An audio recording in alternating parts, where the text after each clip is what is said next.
to a session of BarbieRocks. Today I wanted to showcase this collection of beautiful Japanese dolls. So all of these were thrifted, and I wanted to try and get up close and personal with them, and I wanted to I kind of left tags on them so that I could show you exactly what they were thrifted for, because you can add this to a collection at a fraction of the cost. Like, for example, this beautiful one was purchased for $8.99, and she's beautiful. So what I wanted to do was I want to talk about these thrifted gorgeous Japanese dolls featuring Japanese clothes, hairstyles that reflect the Japanese culture. They're beautiful craft work for ordinary display in ordinary households. I wanted to showcase these beautiful dolls in their beautiful kimonos and the beautiful fabric and theatrical costumes, and the material is of silk brocade, and some of them are in traditional hairstyles. And there's a variety of dolls with traditional costumes, playing traditional instruments, such as Japanese harps, drums, and flutes. Or they could just be dolls just capturing a graceful moment, like a wedding ceremony. Like for example, these two on the end here are in a traditional wedding ceremony gown. So I'm gonna pan through and try and just capture the way that the different faces and the different hairstyles and the way they painted some of these faces.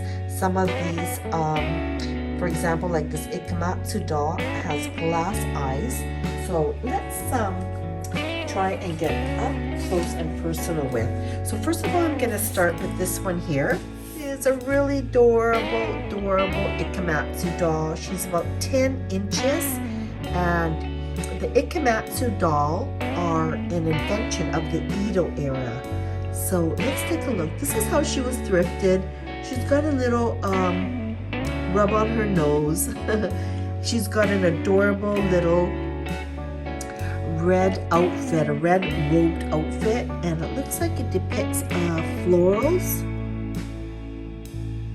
And it looks like the material is like of a silk material. So there she is. There's her little hands. And these ones were done. Look at her hair accessory. And that is called the little Ikematsu dolls. So they are of an Edo era invention. They portray little Japanese girls and boys in traditional holiday silk kimonos. Sometimes they are kept in glass boxes. So there's one Ikematsu doll. If I pan over here, here is another Ikematsu doll, but this one is a reproduction. Okay, so I don't know if you can notice the difference from a real one, and this one is a reproduction. Again, in an adorable little robe, and it looks like it's a plastic material. Okay,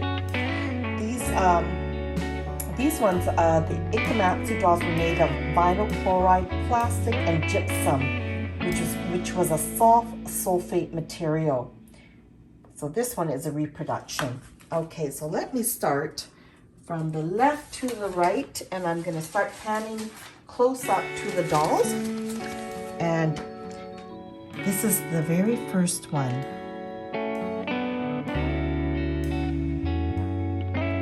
The hands are very bendable. They've got wire in between. And take a look at her beautiful costume. And they're usually on wooden base. And here is the second doll. And this doll was actually a wedding doll. And there are her fingers, a beautiful accessory, and some of the dolls have removable material, and you can actually take this soft chiffon, and she portrayed a Japanese wedding doll. So beautiful. And take a look at how her face was painted. This one in the back, another beautiful Japanese doll, a beautiful hat, a weaved hat, and there is her painted face. Look at the artistry of how it was painted. And the eyebrows, and there's her beautiful kimono, and the colors. Now I wanted to touch on the little instrument she's carrying. Looks similar to a banjo. So these traditional Japanese musical instruments are called wagaki, and traditional folk music of Japan. She has here a shamisen. It's similar to a banjo. There's 3 strings are used to pluck with a large pick. What I read was that they were originated from China to Osaka in the 16th century. So these little instruments, so this doll is wearing one, and one over here, she is gorgeous, and this is her face and her hairstyle with ornaments in her hair. This particular doll, and look at her face, she's carrying one of the traditional instruments, and they're associated folk music narrative performances accompanied to kabuki theater. So they use these in kabuki theater, and these instruments captured the hearts of people. These instruments also climbed the ladder and found its place in Japanese high culture. When these instruments were played, you can feel the raw emotions, and in the modern day, these instruments entered in the genres from rock to jazz to bluegrass. So these instruments are even used in today's. So this one up front, she's gorgeous, and look at her painted face and eyebrows, and some of them are carrying traditional fans. Okay, so look at her. She has a fan in her hand. Now, the fans were not just for cooling down for a soft breeze, but these fans also portrayed respect and friendship. The Japanese called these fans uchiwa or oji. The uchiwa fan was a flat wall fan, and the oji fan was the folding fan. So this one looks like a folding fan.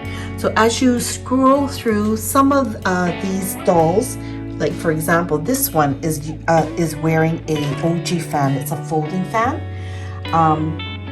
So initially, the fans were used as a form of material, as a messenger to communicate messages. So they would write messages on the fans. Then it was used as a tool to educate, and even fans were used as a tool, as a weapon. The earliest reference to a fan was in China in AD 121, and a large leaf plant was used. And the Japanese folding fan, a reference to the earliest Japanese folding fan, was 670 AD, which was made of bamboo. The outfit was not complete until you had that fan in hand. It also symbolized wealth and royalty, sophistication, and upper class. So you'll see some of these dolls carrying these were thrifted, so some parts may not belong and some may. So there is one doll, and she's carrying an ornament with a tassel. And it looks like it's a goldfish with a gold nugget with tassel. Some of them are carrying fans, and some of them are carrying instruments. There's one in the back carrying umbrella. Okay, so let's see. So I went through this one. This one doll is adorable. So this is how she was thrifted. There is her top of her hair, her painted eyebrows, and there her fan is not holding up too well, and there is her beautiful costume. This one is exquisite. Now this one I want to showcase. I want to get up and personal with, because look at her beautiful face and eyebrows and how her eye is painted so delicately. And look at her hairstyle. Very traditional, and the ornaments that were used. And in this doll, look at her kimono. How gorgeous is that? Now this particular doll was interesting because, see, she's 16.5 inches tall. And what was interesting about this one, it says it's mid-century, was that her hands are rubber. So take a look how delicate her hands. These are actually rubber. And her other hand, rubber. Now the other thrifted Japanese doll, their hands are fabric with wire and very posable and bendable. But this one here is really special because it's rubber, and she's beautiful. And look at her beautiful brocade and kimono. Okay, and this one here, there's her beautiful hairstyle, elegant face, and can you see her hands, how dainty they are? Again, only thrifted for $3.99. Beautiful fabric.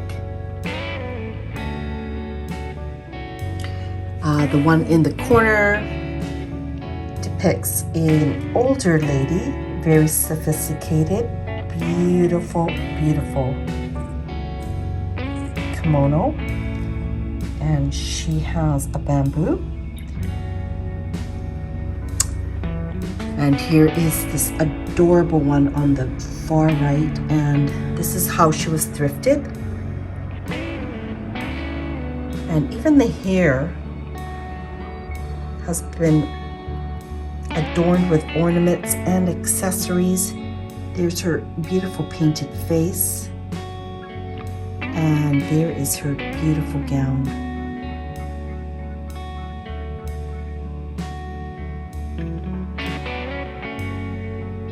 Okay, and there's a little Ikematsu on the bottom. This one here, this particular, I believe she is not Japanese, she looks Chinese, and this is how she was thrifted. And this one was actually thrifted at a Savers thrift store in Linwood, Washington. It was only like $4.99, but this is how she was found. Yep, $4.99, Savers.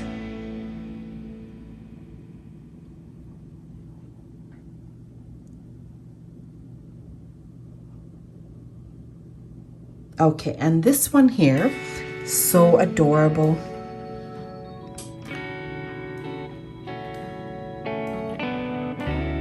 There's the headdress. There's the beautiful face.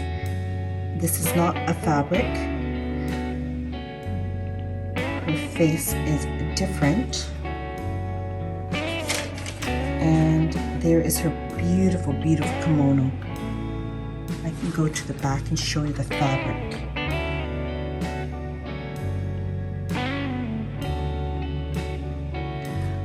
And this one here is a 13-inch Ikematsu doll. And the Ikematsu dolls, they had bobbed hairstyles.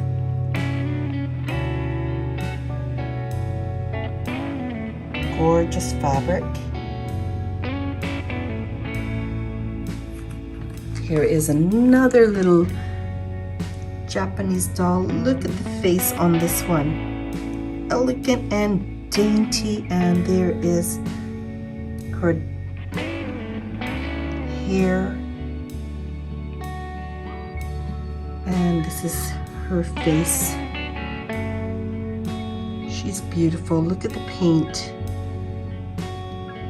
The dainty strokes, and here is her beautiful gown. And then this last doll that I'm going to showcase is a doll that was depicting the a theater doll from the theater production called Madame Butterfly. So this doll came from the famous opera Madame Butterfly. Let's take a close look at her. Just gorgeous. She is so gorgeous.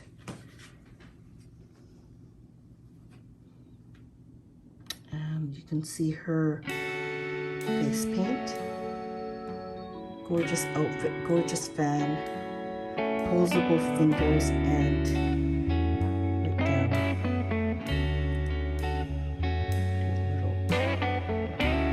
And here we are, and I'm going to stand back and showcase you all the beautiful dolls.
Of the facts of